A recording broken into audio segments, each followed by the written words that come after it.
ഇന്നലെ പിറന്നത് നിരവധി വോട്ടിംഗ് റെക്കോർഡുകൾ. സംസ്ഥാനത്ത് ഏറ്റവും കൂടുതൽ ആളുകൾ വോട്ട് ചെയ്ത തെരഞ്ഞെടുപ്പാണ് ഇന്നലെ പൂർത്തിയായത്.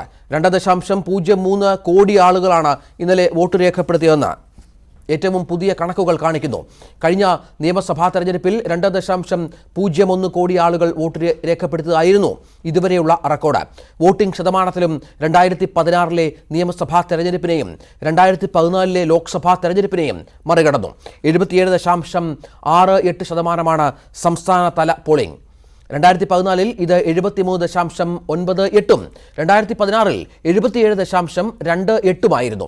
പോളിംഗ് ശതമാനം ഉയർന്നതോടെ വലിയ ആത്മവിശ്വാസത്തിലാണ് LDFും UDFും. പ്രതീക്ഷകൾ മറികടക്കുന്ന വിജയമുണ്ടാകുമെന്ന് ഇരു മുന്നണികളും പറയുമ്പോൾ അക്കൗണ്ട് തുറക്കുമെന്ന് ഉറപ്പിക്കുകയാണ് BJP. തിരുവനന്തപുരത്ത് നിന്ന് TG സജിത്ത് ഏറ്റവും പുതിയ വിവരങ്ങളുമായി ചേരുന്നു. സജിത്ത്, ഈ പോളിംഗ് വർദ്ധിച്ചത് ഈ ശബരിമല വിഷയങ്ങൾ വലിയ പ്രചരണ വിഷയമായിരുന്ന മണ്ഡലങ്ങളിലടക്കം വലിയ തോതിൽ 5, 6, 7, 8% വർധനവ് കാണിക്കുന്നു. ഇത് ഒരുപോലെ BJPക്കും UDFിനും ആശ്വാസം പകരുമ്പോൾ, ആ രീതിയിൽ അവർ പ്രതീക്ഷ വെക്കുമ്പോൾ ഇടതുപക്ഷത്തിന്റെ ഇതുമായി ബന്ധപ്പെട്ട വിലയിരുത്തൽ എന്താണ്?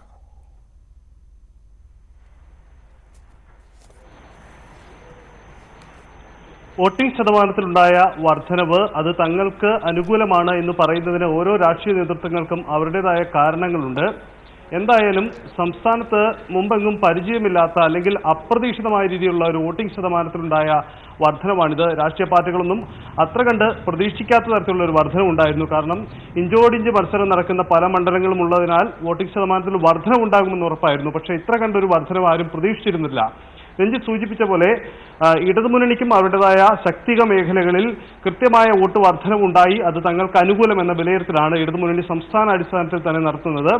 BJPയുടെ സാഹചര്യം പരിശോധിക്കുമ്പോൾ തിരുവനന്തപുരം, പത്തനംതിട്ട മണ്ഡലങ്ങളിൽ ഉണ്ടായ വോട്ടിംഗ് ശതമാനത്തിലെ വർധനവിൽ വലിയൊരു പ്രതീക്ഷയാണ് BJP കേന്ദ്രങ്ങളും വച്ചു പുലർത്തുന്നത്. കാരണം തങ്ങളുടെ വോട്ടുകൾ പരമാവധി പൊളിയപ്പെട്ടു എന്നതാണ് അവരുടെ വിലയിരുത്തൽ. പക്ഷേ ഇതിന്റെ കൂടുതൽ വിലയിരുത്തലുകളിലേക്കും ചർച്ചകളിലേക്കും വരുമ്പോൾ ഒരു പ്രധാനപ്പെട്ട കാര്യം ഇത്തവണ ഉണ്ടാവുന്നത് സംസ്ഥാനത്ത് വോട്ടിംഗ് ശതമാനത്തിലുണ്ടായ ഈ വർധനവ്, അതിന്റെ കാരണം ഏത് ഫാക്ടറാണ് അതിൽ പ്രധാനമായും അത് നിർണ്ണയിക്കപ്പെട്ടത്? അത് ശബരിമലയാണോ, രാഹുൽ ഗാന്ധിയുടെ കടന്നുവരവാണോ, അതല്ലെങ്കിൽ കേന്ദ്ര സർക്കാരിനെതിരായ വികാരമാണോ, അല്ലെങ്കിൽ കേന്ദ്ര രാജ്യഭരണം നിശ്ചയിക്കുന്നതിന് വേണ്ടിയുള്ള തെരഞ്ഞെടുപ്പിനെ ജനങ്ങൾ അത്ര കണ്ട് ജനാധിപത്യ ബോധ്യത്തോടെ ഏറ്റെടുത്തതാണോ? ഈ സാഹചര്യങ്ങളൊക്കെ എന്താണ് എന്ന് വിലയിരുത്തപ്പെടേണ്ടതുണ്ട്. എന്തായാലും ശബരിമല എന്ന ഒരു വികാരം സംസ്ഥാനത്ത് വലിയ രീതിയിൽ പ്രതിഫലിച്ചു എന്ന് BJP അവകാശപ്പെടുന്നു. രാഹുൽ ഗാന്ധിയുടെ കടന്നുവരവ് ആ തരത്തിൽ പ്രതിഫലിപ്പിക്കുന്നതിന് കാരണമായെന്ന് കോൺഗ്രസിന്റെ അവകാശവാദവുമുണ്ട്. എന്തായാലും കേന്ദ്ര ഭരണത്തിനെതിരായ ഒരു പൊതുവികാരമെന്ന് ഇടതുമുന്നണിയും അവകാശപ്പെടുന്നു. എന്തായാലും ഈ വോട്ടിംഗ് ശതമാനത്തിലെ വർധനവ് തങ്ങൾക്ക് അനുകൂലമായ സാഹചര്യങ്ങൾ സൃഷ്ടിക്കുമെന്ന അവകാശവാദവുമായി ഇന്നലെ തെരഞ്ഞെടുപ്പിന് ശേഷവും രാഷ്ട്രീയ നേതൃത്വങ്ങളുണ്ട്. എന്തായാലും അവസാനവട്ട കണക്കുകൂട്ടലിലാണ്. ഇപ്പോൾ പുറത്തു വന്ന കണക്കിൽ നിന്ന് നേരിയ വ്യത്യാസവും ഇനിയും ഉണ്ടായേക്കാം. കാരണം പോസ്റ്റൽ ബാലറ്റുകളുടെയും സർവീസ് വോട്ടുകളുടെയും കണക്കെടുപ്പ് ഇതുവരെയും പൂർത്തിയായിട്ടില്ല. അത് ഉച്ചയ്ക്ക് ശേഷം മാത്രമേ അതിന്റെ പൂർണ്ണമായ കണക്ക് പുറത്തു വരികയുള്ളൂ. അങ്ങനെയെങ്കിൽ ഇപ്പോൾ പുറത്തു വന്ന കണക്കിൽ നിന്നും നേരിയ ചില വർധനവും ഉണ്ടായേക്കാം. എന്തായാലും സംസ്ഥാനത്ത് അതിഭയങ്കരമായ രീതിയിലുള്ള ഒരു വോട്ടിംഗ് വർധനവിൽ മാറ്റമുണ്ടായിരിക്കുന്നു. അതിൽ നമുക്ക് ചൂണ്ടിപ്പറയേണ്ട ഒരു മണ്ഡലം പത്തനംതിട്ടയുണ്ട്. കാരണം പത്തനംതിട്ടയിലെ വർധനവ് ഏകദേശം മുൻ വർഷത്തെ അപേക്ഷിച്ച് 2014 ലോക്സഭാ തെരഞ്ഞെടുപ്പിനെ അപേക്ഷിച്ച് 10% വരുന്ന ഒരു വർധനവിലേക്ക് കാര്യങ്ങൾ മാറുകയാണ്.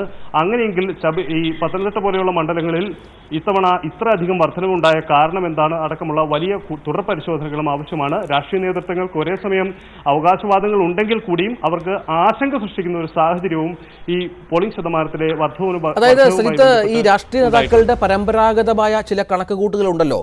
ഇന്ന സ്ഥലങ്ങളിൽ വോട്ട് വർദ്ധിച്ചാൽ തങ്ങൾക്ക് ഗുണകരമാകും, തങ്ങളുടെ വോട്ടുകൾ പോൾ ചെയ്യാനായി, അത്തരത്തിലുള്ള അവകാശവാദങ്ങളെയൊക്കെ അല്ലെങ്കിൽ ആ പ്രതീക്ഷകളെയൊക്കെ അപ്രസക്തമാക്കും വിധം ഏതാണ്ട് 8 മണ്ഡലങ്ങളിലെങ്കിലും 80% മുകളിൽ പോളിംഗ് രേഖപ്പെടുത്തിയ സാഹചര്യമൊക്കെ ഉണ്ട്. ചില മേഖലകളിൽ നമ്മൾ ഇന്നലെ രാത്രി വരെ കണ്ടതാണ് ക്യൂവിൽ ആളുകളുടെ വലിയ കൂട്ടം. അതിപ്പോൾ ന്യൂനപക്ഷ മേഖലകളാണെങ്കിലും ഭൂരിപക്ഷ സമുദായത്തിൻ്റെ മേഖലകളാണെങ്കിലും വ്യത്യാസമില്ലാതെ സ്ത്രീകളുടെ അടക്കം വലിയ ഒരു കൂട്ടം.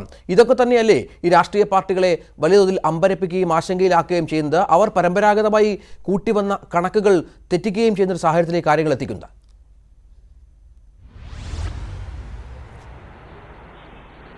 രഞ്ജിത്ത്, അക്കാര്യത്തിൽ തർക്കമില്ല. അതായത് രാഷ്ട്രീയ പാർട്ടികളുടെ പരമ്പരാഗതമായ കണക്കുകൂട്ടലുകൾ ഇത്തവണ പിഴയ്ക്കുമെന്ന കാര്യത്തിൽ തർക്കമില്ല. കാരണം അത്ര കണ്ട് വിലയിരുത്തലുകൾക്ക് അസാധ്യമാണ് നമ്മുടെ ഇപ്പോഴത്തെ വോട്ടിംഗ് നിലയും കേരളത്തിന്റെ പൊതുവായ ഒരു ജനാധിപത്യ ബോധവും എന്നതാണ് നമുക്ക് പുറത്തു വരുന്ന കണക്കുകളിൽ നിന്നും വ്യക്തമാവുന്നത്.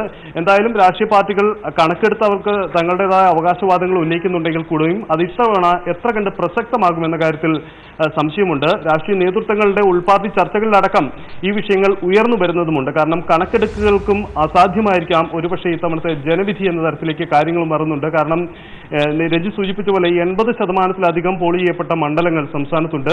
അപ്പോൾ ഈ മണ്ഡലങ്ങളിലെ എന്തൊക്കെ ഫാക്ടറുകളാണ് നിർണായകമായത്, ഏത് തരത്തിലാണ് ജനങ്ങൾ ഇതിനെ കണ്ടത്, ഒപ്പം തന്നെ മറ്റെന്തെങ്കിലും അടിയൊഴുക്കുകൾ, അപ്രതീക്ഷിതമായ രാഷ്ട്രീയ നീക്കങ്ങൾക്ക് സാധ്യതയുണ്ടോ, ഈ തുടങ്ങിയ വലിയ തരത്തിലുള്ള ആശങ്കകളും ചോദ്യചിഹ്നങ്ങളും രാഷ്ട്രീയ പാർട്ടികളുടെ മുന്നിലും ഉണ്ടാവുന്നുണ്ട്. പരമ്പരാഗതമായ ഒരു കണക്കെടുപ്പുകൾക്ക് ഇത്തവണ അസാധ്യമാണ്. 2-3 കാരണങ്ങളുണ്ട്. കാരണം സോഷ്യൽ മീഡിയ അടക്കം ഇത്തവണ സംസ്ഥാനത്തെ തെരഞ്ഞെടുപ്പിൽ ഒരു നിർണായക ഘടകമായെന്ന് പല സർവേകളും വിലയിരുത്തിയ ഒരു സാഹചര്യമുണ്ട്. പല രാഷ്ട്രീയ നിരീക്ഷകരും അത്തരം ചില നിരീക്ഷണങ്ങൾ മുന്നോട്ട് വെച്ചിട്ടുണ്ട്. അങ്ങനെയെങ്കിൽ രാഷ്ട്രീയ പാർട്ടികളുടെ ആഹ്വാനങ്ങൾക്കും പ്രചരണങ്ങൾക്കും അപ്പുറം സംസ്ഥാനത്തെ ഒരു വലിയ ഭൂരിപക്ഷം ജനങ്ങൾ നേരിട്ട് തങ്ങളുടെ അവകാശം അവർ അവരുടേതായ വിലയിരുത്തലുകൾക്ക് അടിസ്ഥാനത്തിൽ എത്തി വോട്ട് രേഖപ്പെടുത്തി എന്നുള്ളതാണ്. മറ്റൊന്ന്, സംസ്ഥാനത്ത് പുതിയതായി എത്തിയ വോട്ടർമാർ അവർ ഏതു തരത്തിലാണ് ഇപ്പോഴത്തെ രാഷ്ട്രീയ സാഹചര്യങ്ങളെ വിലയിരുത്തുന്നത്, ഇത് സംബന്ധിച്ച് അവരുടെ കാഴ്ചപ്പാടുകൾ എന്തൊക്കെയാണ്, ഇക്കാര്യങ്ങളിലും രാഷ്ട്രീയ പാർട്ടികളുടെ പരമ്പരാഗത കണക്കെടുപ്പുകൾ അത്ര അധികം എളുപ്പമാകുമെന്ന് നമുക്ക് തോന്നുന്നില്ല. അതുകൊണ്ട് ഈ കണക്കെടുപ്പുകൾക്ക് അത്ര കണ്ട് പ്രസക്തി ഇത്തവണ നമുക്ക് പറയാൻ കഴിയില്ല. വോട്ടിംഗ് ശതമാനത്തിലെ വർധനവ് അത് 23-ാം തീയതി വോട്ട് എണ്ണുന്നത് വരെ അതിന്റെ ആശങ്ക നിലനിർത്തുന്ന തരത്തിലുള്ള ഒരു സാഹചര്യം തന്നെയാണ് ഇപ്പോഴും നിലവിലുള്ളത്. തീർച്ചയായും അങ്ങനെയാണ് സജിത്തിന്റെ വിലയിരുത്തൽ. അത്തരത്തിലാണ് 23-ാം തീയതിയോടുകൂടി മാത്രമേ ഇക്കാര്യത്തിൽ ഒരു വ്യക്തത വരികയുള്ളൂ. നമുക്ക് നേരത്തെയുള്ള കണക്കുകൂട്ടലുകളും പോളിംഗ് ശതമാനവുമായി ബന്ധപ്പെട്ട കാര്യങ്ങളും ഒക്കെ അപ്രസക്തമാക്കുന്ന വിധത്തിലേക്ക് കാര്യങ്ങൾ മാറുന്നു കേരളത്തിൻ്റെ രാഷ്ട്രീയ സാഹചര്യം എന്നാണ് നമുക്ക് മനസ്സിലാക്കേണ്ടത്.